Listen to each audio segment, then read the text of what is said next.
दोस्तों, जो अभ्यर्थी एसटीटी क्वालिफाई हुए हैं, उनको हम बधाई देते हैं और जो लोग क्वालिफाई नहीं किए हैं, वो हतोत्साहित न हों। वो आगे की आने वाली कॉम्पिटिशन्स की तैयारी करें। आने वाले समय में बहुत जल्द ही बहुत सारी रिक्तियाँ की बहाली होगी, उस पे भर्ती होगा, उसके लिए वैकेंसी निकलेगी, तो उसको आप लोग अच्छे से प्रिपेयर कीजिए। अब क्या हो रहा है, जब से रिजल्ट निकला है यानी लगभग 1 सप्ताह पहले एसटीटी का रिजल्ट निकला और उसके बाद बहुत सारा अफ़वाह, बहुत सारा भ्रांतियाँ फैलाई जा रही है कि जो रिजल्ट निकला उसमें नॉर्मलाइज़ेशन सही से नहीं हुआ। इसके बाद किन्हीं का स्कोर 110 था तो वो कह रहे हैं कि मेरा 60 हो गया, किसी का 70 हो गया, तो किसी का मार्क्स नेगेटिव में आ गया। तो कुछ लोग कहते हैं कि 50% पे मेरा था फिर भी हम क्वालीफाई नहीं कर पाए। महिलाएँ कहती हैं कि मेरा 45% था, इसके बाद भी हम क्वालीफाई नहीं कर पाए। तो हम लोग इस वीडियो में इसी पे चर्चा करेंगे।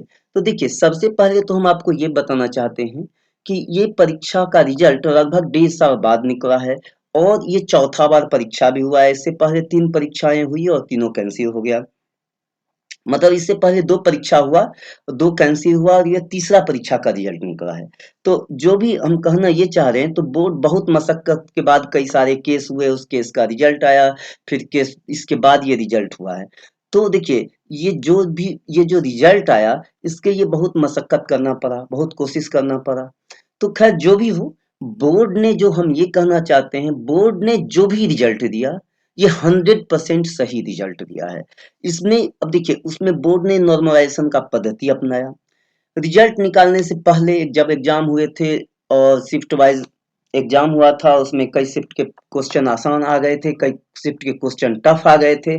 उसी समय बोर्ड ने ये क्लियर किया था कि हम नॉर्मलाइजेशन पद्धति से रिजल्ट देंगे, ताकि टफ टफ और इजी शिफ्ट को सही इजी शिफ्ट को सही किया जाए, मतलब उसको टफ और इजी शिफ्ट के डिफरेंस को कम किया जाए।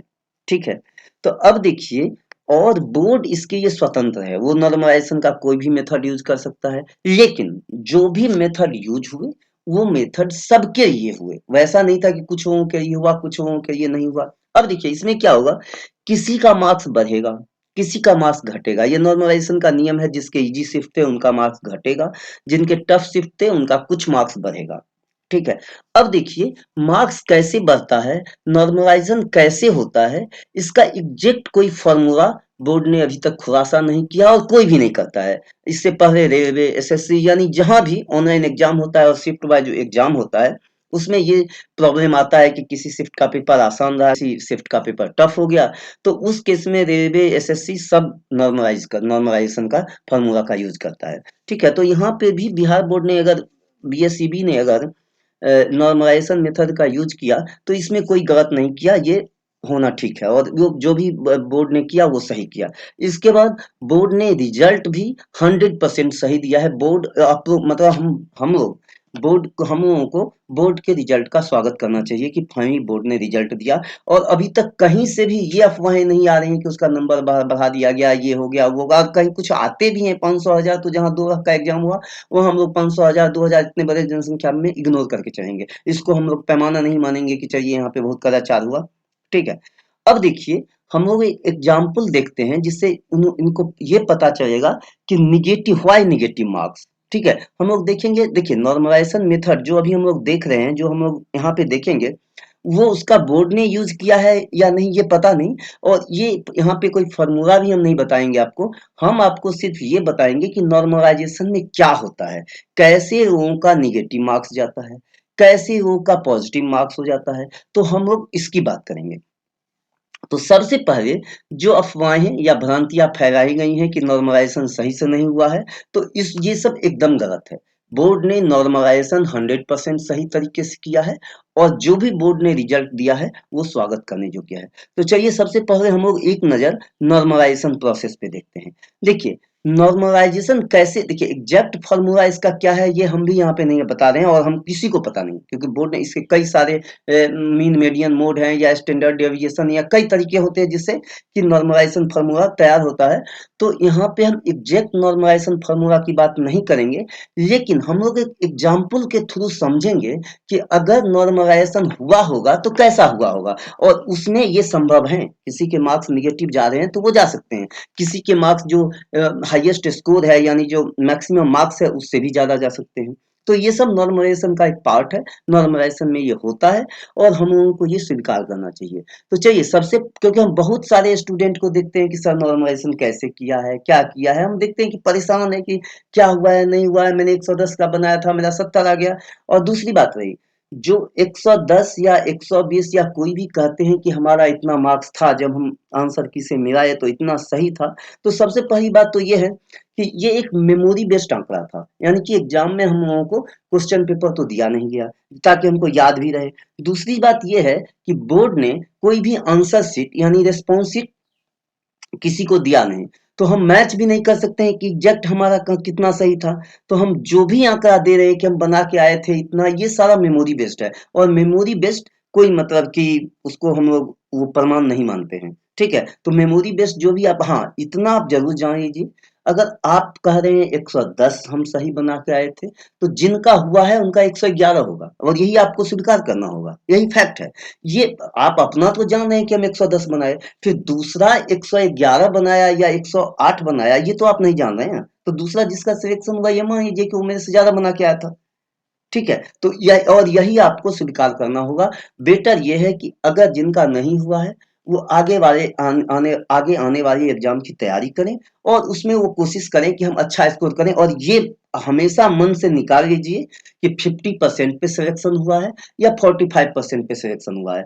जो आपका मार्क्स दिखा रहा है वहां पे दिख रहा है वो आपका मार्क्स नहीं है, वो बोर्ड का मार्क्स है जो नॉर्मलाइज्ड करने के बाद दिया है। आपका रॉ मार्क्स हो सकता है, आपका मार्क्स अगर 73 दिख रहा है, 80 दिख रहा है, तो एक्चुअल आपका मार्क्स हो सकता है 110 हो, 112 हो, 108 हो, और ये सबके साथ हुआ है। हम 2 4 5 का रिजल्ट देख रहे हैं, आस पड़ोस वालों से पूछ रही है कि आपका कितना आया, वो कर दिया मैं इतना बनाया था इतना आया। ये सब कैलकुलेट करने का कोई तरीका नहीं है, क्योंकि वहां पे लाखों स्टूडेंट थे, तो लाख स्टूडेंट में हम 2 4 5 के आधार पे कोई कंक्लूजन पे नहीं पहुंच सकते हैं। तो चलिए हम लोग एग्जाम्पल देखते हैं कि मतलब नॉर्मलाइजेशन का एक तरीका देखते हैं, जिससे आपको स्पष्ट हो जाएगा कि जिनका निगेटिव मार्किंग आया वो कोई नई बात नहीं है, निगेटिव मार्किंग नॉर्मलाइजेशन में आता है। तो मान के चलिए कि किसी शिफ्ट में किसी जो टॉपर स्टूडेंट था, यानी कोई एक शिफ्ट में मान के चलिए 120 मार्क्स आए एक स्टूडेंट का, और वो स्टूडेंट का हाईएस्ट मार्क्स था उस शिफ्ट के लिए। ठीक है, और वो शिफ्ट इजी शिफ्ट में आया। इजी शिफ्ट में आया तो उसको जब हम नॉर्मलाइज करते हैं तो एक शिफ्ट को बेस शिफ्ट मानते हैं। ठीक है, और जनरली जो इजी शिफ्ट होता है उसको बेस शिफ्ट माना जाता है। तो मान के चलिए जिस शिफ्ट में 120 मार्क्स हाईएस्ट आया वो शिफ्ट बेस शिफ्ट बना और वो इजी शिफ्ट था। ठीक है, तो अब देखिए क्या होता है जब नॉर्मलाइज हुआ, तो नॉर्मलाइज होने के बाद मान के चलिए कि 2 मार्क्स जो है वो डिडक्ट हुआ 120 मार्क्स से। क्यों?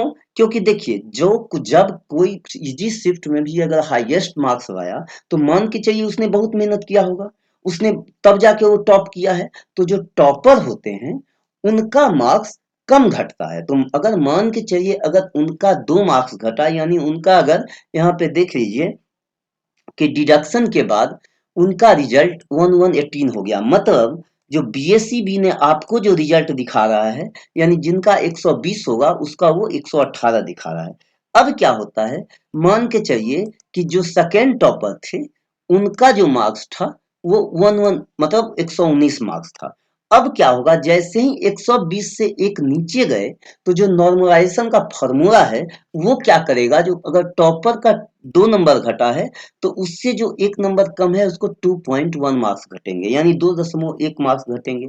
तो अब जो टॉपर था, अब देखिए इनका आया 118 और जिनका 119 था उनका आया कितना 16.9। तो अब यहाँ से आप ये भी देख रहे हैं कि पॉइंट में कैसे मार्क्स आए। वो कहते हैं निगेटिव मार्किंग नहीं था फिर भी पॉइंट्स में मार्क्स क्यों आए, तो ये नॉर्मलाइजेशन के चलते हुआ है। तो उनका मार्क्स जिनका 119 था उनका 16 पॉइंट मतलब 116 उनका 116.9 हो गया, ठीक है। अब देखिए, अब उनका 116.9 मार्क्स आ गया। अब उसी प्रकार से मतलब क्या हुआ कि हम यहाँ पे ये कहना चाह रहे हैं कि जो टॉप करते हैं, जो टॉपर होते हैं, उनको ये माना जाता है कि ये ऐसे भी बहुत मेहनत किया होगा, तेज स्टूडेंट है। तो जब नॉर्मलाइजेशन होता है और अगर इसको डिक्रीज करती है, माने घटती है, अगर आपका शिफ्ट इजी है तो आपका मार्क्स घटेगा। तो जो जैसे जैसे ऊपर के क्रम से, मतलब माने ऊपर जिनका टॉप है तो उसका कम नंबर घटता है, उनका 2 नंबर घटा। जिनका 119 है उसका 2.1 घटा, मान के चलिए जिनका 118 होगा उनका 2.2 घटेगा, जिनका 117 होगा मान के चलिए कि उनका 2.5 घटा, जिनका 115 होगा हो सकता है उनका 3 मार्क्स घटे। फिर इसी तरीके से हर मार्क्स पे मान के चलिए कि जिनका 110 होगा हो सकता है कि उनका 5 नंबर घटे, 6 नंबर घटे, जिनका 105 होगा हो सकता है उनका 10 नंबर घटे, जिनका मतलब कि 100 होगा हो सकता है उनका 20 नंबर घटे, उनका 25 नंबर घटे, उनका 15 नंबर घटे। अब यहाँ पे हम कहना ये चाह रहे हैं कि जैसे जैसे आपका नंबर नीचे जाएगा, यानी आपने जो रॉ स्कोर करके आया है वो आपका अगर नीचे जाता है तो वो मार्क्स का मार्जिन जैसे जैसे आप नीचे जाएंगे वो बढ़ता चला जाएगा। और जब आप मान के चलिए बहुत नीचे चले जाते हैं, जैसे अगर आप चले जाते हैं आपको आ जाता है 60 नंबर, तो हो सकता है जब आप 60 नंबर रॉ स्कोर किए होंगे तो हो सकता है कि आपका 55 नंबर घट जाए, आपका 50 नंबर घट जाए, आपको दिखेगा 10 नंबर, 8 नंबर ये दिखेगा। अगर मान के चलिए आपने 40 नंबर किया तो हो सकता है कि आपका 60 नंबर माइनस हो जाए। तो 60 नंबर घटेगा तो आपका तो -20 होगा। अगर मान के चलिए आपका मतलब कि किसी ने 30 स्कोर किया और उसका 70 चला गया, माइनस उसका 70 मार्जिन हो गया, तो मतलब 30 माइनस 70 यानी उसका कितना हो गया, उसको -40 आ जाएगा। तो यही चीज देख लीजिए, हमने यहाँ पे लिखा है दो whose scored 40 50 55 in the exam they might get -5 -10 -20 after normalisation. तो ये संभव है कि अगर कोई स्कोर 40 मार्क्स करता है एग्जाम में, मतलब कि रॉ मार्क्स उसका 40 हुआ, वो करके आया था और वो उसका -55 हो गया आफ्टर नॉर्मलाइजेशन, तो उसका जो नॉर्मलाइज्ड मार्क्स होगा वो -15 होगा। तो अगर आप किसी का निगेटिव मार्क्स देखते हैं, किसी भाइयों बंधुओं का निगेटिव नंबर आ गया है, तो इससे वो घबराए नहीं। वो ये समझे कि उन्होंने एग्जाम में अच्छा मार्क्स नहीं किया, यानी उनका स्कोर 50 के आसपास होगा, 40 के आसपास होगा, इस वजह से उनका स्कोर निगेटिव आ गया है। ठीक है, क्योंकि नॉर्मलाइजेशन में ये ग्राफ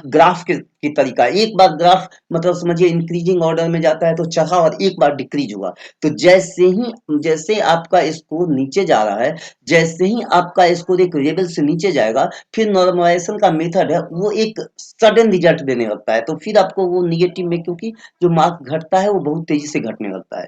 तो जिनका भी मार्क्स अगर निगेटिव हुआ है तो वो निश्चिंत रहें कि उन्होंने कम मार्क्स लाया, इस वजह से उनका मार्क्स निगेटिव हुआ। बेटर ये, अब हम दूसरी बात आपको बताते हैं।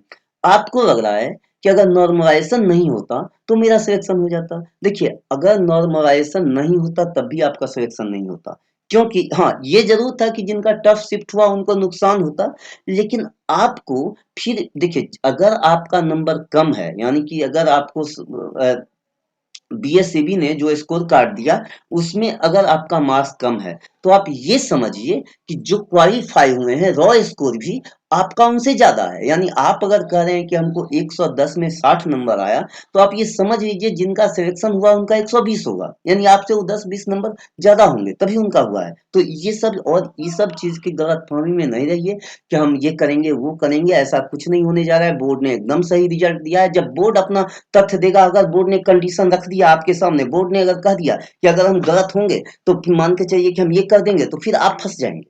समझे, ये सब फालतू में मत पड़िए, अपना समय बर्बाद मत कीजिए। बेटर ये है कि आप आगे आने वाले एग्जाम के अच्छे से प्रिपरेशन कर दीजिए। देखिए, जिनका भी हुआ है इंक्लूडिंग मी, कि जिनका भी हुआ है वो सबको ईमानदारी का मार्क्स मिला है, जिनको कहीं पे भी किसी भी तरीके से कोई भी गड़बड़ी होने का अभी तक ना कोई न्यूज है, ना कोई पुख्ता किसी के पास सबूत है कि ऐसा हुआ है। तो जो कुछ भी हुआ है, बोर्ड ने बहुत अच्छा रिजल्ट दिया है और हम लोगों को बोर्ड के रिजल्ट का स्वागत करना चाहिए। और अगर किसी के मार्क्स कम होते हैं तो फिर उसके लिए आप बोर्ड को जिम्मेदार नहीं ठहरा सकते हैं, वो आपकी अपनी गलती है, आपने स्कोर कम किया। अब देखिएगा कई लोगों ने कंट्रोलर ऑफ एग्जामिनेशन से बात भी किया है, कंट्रोलर साहब को बोला है कि मेरा 74 पॉइंट, आप देखिएगा एक वीडियो वायरल हुआ है जिसमें एक स्टूडेंट एसएसटी का है, वो कह रहा है कि मेरा 74.9 मार्क्स आया था, लेकिन मेरा सिलेक्शन नहीं हुआ। पिछले एसटीटी में इसको राउंड फिगर में कर दिया गया था 75। तो देखिए यहाँ इसके लिए हम एक से अलग से वीडियो बनाएंगे कि क्या हुआ, क्यों नहीं आपका राउंड फिगर किया गया, ठीक है। इसके लिए हम अलग से वीडियो बनाएंगे, जिसमें हम बनाएंगे कि महिलाओं को 45% मार्क्स पे क्यों नहीं हुआ, या 50% मार्क्स पे क्यों नहीं, जनरल में 50% मार्क्स पे सबको रिजल्ट क्यों नहीं मिला। तो इसके लिए हम एक अगला वीडियो बनाएंगे। अभी के लिए इतना ही है कि जो कुछ भी हुआ, नॉर्मलाइजेशन सही तरीके से हुआ, बोर्ड ने सही से रिजल्ट दिया है। हमने एक एग्जाम्पल के थ्रू आपको नॉर्मलाइजेशन का प्रोसेस भी समझा दिया। थैंक यू भाइयों।